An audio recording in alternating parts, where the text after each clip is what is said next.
오늘은 광명 영구임대주택 예비 입주자 모집 공고문을 소개해드릴게요. 저렴한 임대료, 장기 거주가 가능하며 서울 지하철에 인접한 장점도 있습니다. 자세한 내용이 궁금하시다면 영상 끝까지 시청해주세요.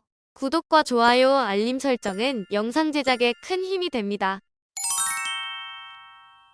먼저 임대주택 유형부터 알려드리겠습니다. 주택 유형은 영구임대주택입니다. 영구 거주를 목적으로 지어진 주택에 부담 없이 장기간 입주 개시일로부터 50년간 거주할 수 있습니다. 그리고 저소득층, 고령자를 위해 저렴하게 공급되는 임대주택인데요. 요즘은 소득 기준도 많이 완화 적용되면서 가구 원수에 따라 월 소득 300만원, 400만원 하는 분들도 신청 가능합니다. 단점도 있는데요.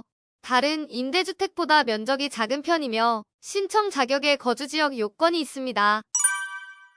위치는 경기도 광명시 하안주공 13단지입니다. 2000세대가 넘는 대규모 단지입니다. 위치는 광명시와 서울시의 딱 중간에 위치합니다. 그래서 가까운 지하철이 수도권 지하철 1호선입니다. 독산역이나 금천구청역까지 도보로 이동하면 15분에서 20분 정도 걸린다고 하는데 버스나 차량을 이용해서 접근하는 방법이 더 좋을 것 같네요. 아무튼 파란색으로 칠해져 있는 부분이 13단지인데요. 영구임대 아파트와 함께 있는 독산주공 아파트가 보이실 거예요. 이 아파트를 기점으로 서울시와 광명시가 구분됩니다. 조금 특이하죠.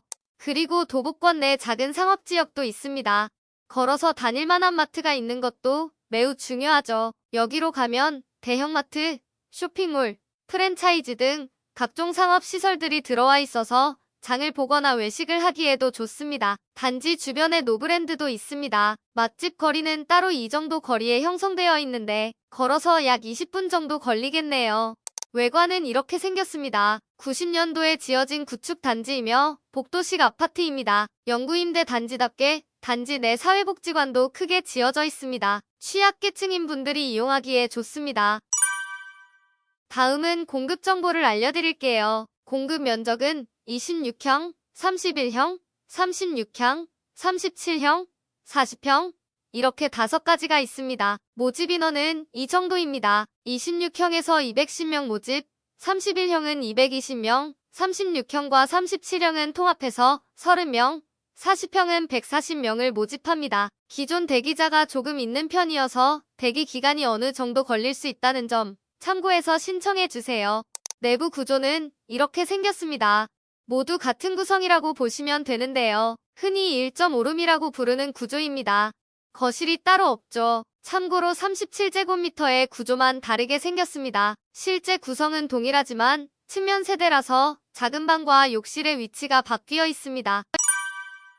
임대 조건도 알려드릴게요. 임대 조건은 신청자의 취약계층 해당 여부에 따라 다르게 적용될 수 있습니다. 생계급여 수급자거나 의료급여 수급자에 해당하거나 소득 인정액이 그 이하인 사람, 지원 대상 한부모 가족이라면 훨씬 저렴한 가구 내 임대 조건이 적용됩니다. 그 이외의 일반 계층은 나군에 해당하며 가군보다는 더 높은 임대료가 적용됩니다. 그래서 가구 내 임대 조건을 볼게요. 가장 작은 면적인 26제곱미터는 보증금 270만원에 월세 5만원, 31형은 320만원에 월 6만원, 37형은 380만원에 월 7만원, 가장 큰 40형은 보증금 420만원에 월세 8만원 정도입니다. 막 엄청 큰 차이는 아니어서 모집 인원, 원하는 면적을 선택해주시면 좋을 것 같네요. 다음은 나군의 임대 조건입니다. 조금 더 높은 임대료가 적용되는데요. 가장 작은 면적인 26형이 보증금 630만원에 월세 8만원대입니다. 가장 큰 면적인 40형은 보증금 970만원에 월세 13만원 정도로 체감상 거의 2배 정도 되는 것 같네요. 다음은 신청 자격입니다. 기본적으로 무주택 세대 구성원이어야 합니다. 그리고 앞서 거주지 요건이 적용된 공고문이라고 했죠. 그래서 6월 15일 기준 광명시에 주민등록이 등재된 거주자만 신청이 가능합니다. 타 지역 거주자는 신청이 불가합니다. 거주지 기준 외에도 순위별 자격을 충족해 주셔야 합니다. 1순위 대상 자격은 생계급여 수급자, 의료급여 수급자, 위안부 피해자, 지원 대상 한부모 가족, 수급자 선정 기준에 해당하는 노부모 부양 가구, 수급권자거나 차상위에 해당하는 고령자, 소득 70% 이하, 자산 기준을 충족하는 장애인, 탈북민, 유공자, 아동복지시설 퇴소자 중 하나에 해당되어야 합니다. 수급자 계층은 수급 자격만으로 저소득층으로 인정되어 소득, 자산 기준이 적용되지 않지만 장애인, 유공자 등은 소득 기준을 충족해 주셔야 합니다. 이 부분은 잠시 뒤에 다시 알려드릴게요.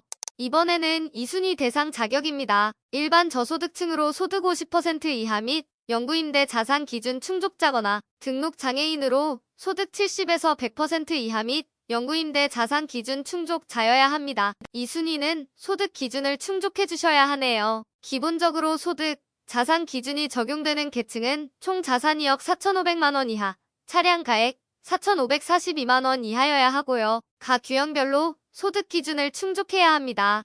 예를 들어 일반 2순위 일반 저소득층은 소득 50% 이하라고 했죠. 그러면 1인 가구는 20% 가산 적용되어 월소득 266만 원 이하인 분들이 대상이 됩니다. 2인 가구라면 월소득 351만 원 이하, 3인 가구라면 월소득 408만 원 이하여야 합니다. 수급자가 아니어도 되죠. 1순위 대상자자라면 이 정도 수준입니다. 1인 가구라면 월소득 343만 원 이하, 2인 가구는 469만 원 이하, 3인 가구 571만 원 이하면 됩니다. 이렇게 꽤 높은 소득이어도 영구임대주택에 신청 가능한 점 참고해주세요. 입주자 선정은 동일 순위 내에서 배점이 높은 분들에게 우선 공급합니다. 배점은 광명시에 거주한 기간이 긴 사람, 광명시에 오래 거주할수록 유리하죠. 그리고 나이가 40대 이상인 분들, 40세 미만은 기본 가점만 부여되며 40대부터 추가 가점이 있습니다. 중장년층에게 더 유리한 조건이죠. 그리고 세대 구성원이 많을수록 수급자 등 취약계층에 해당되는 경우에도 추가 가점이 있습니다. 다음은 신청 정보입니다. 신청은 현장 접수만 가능합니다. 그래서 시간을 내어 신청하러 갈 수 있는 분들만 신청이 가능합니다. 신청 장소는 광명시에 위치한 행정복지센터로 직접 방문해 주시면 됩니다. 방문 시기는 6월 29일 월요일부터 7월 3일 금요일까지만 가능합니다. 방문하실 때 제출할 서류들은 꼭 챙겨가 주세요. 필요 서류는 예비 입주자 중복 선정 불가사항 확인서, 개인정보 제공 동의서, 금융정보 제공 동의서, 자산 보유 사실 확인서, 신청 자격 서약서, 신청자의 주민등록표 등본, 가족관계증명서 등이 있습니다. 영구임대주택 공급 신청서는 행정복지센터에 비치되어 있으니 가서 작성해 주셔도 되며 공사 양식의 서류들은 공고문을 인쇄하여 작성해 주시기 바랍니다. 당첨자 발표는 올해 11월 16일에 예정되어 있으며 자격 검증 일정에 따라 발표일은 달라질 수 있습니다. 기본적으로 입주자에 대한 계약 안내, 입주 안내는 등기 우편으로 보내드리며 주소나 전화번호 변동이 있을 때는 꼭 하안 13단지 주거행복지원센터로 알려주셔야 합니다. 변동 사항을 알리지 않아 우편을 받지 못한 경우 탈락 처리될 수 있으니 이 점 유의해주세요. 오늘은 매우 저렴한 임대 아파트를 알려드렸는데요. 이번에 공급되는 주택은 영구임대주택에서 가장 큰 면적이라고 할 수 있는 크기입니다. 영구임대주택을 찾는 분들이라면 이 점 참고해서 신청을 고려해 주시면 좋을 것 같네요. 자세한 내용은 공고문에서 모두 확인할 수 있으며 문의 사항은 콜센터 및 주거행복지원센터로 문의해 주세요. 콜센터는 1600-1004, 하안 13단지 주거행복지원센터는 02-892-1651로 문의 바랍니다.